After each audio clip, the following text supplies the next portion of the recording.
Ano bang ginagawa natin dito? Kailangan magkausap tayo.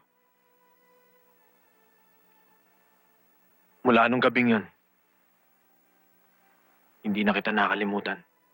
Ihatid mo na ako. Birthday ko pa ngayon eh. May naghihintay sa akin sa bahay. Yun nga ang dahilan kung bakit ako nag-guilty eh. Baka may boyfriend ka na. Pero Jenny, talagang nag-aalala ako. Kung hindi mo rin lang ako ihahatid, aalis na ako. Jenny, anong nangyari sa'yo? Bakit ganyan ang itsura mo? Wala. Nagawa. Patawarin mo. Jenny?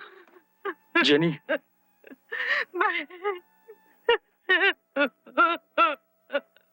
sino gumawa sa'yo nito? Wala ako nagawa. Sabihin mo sa akin kung sino gumawa sa'yo nito.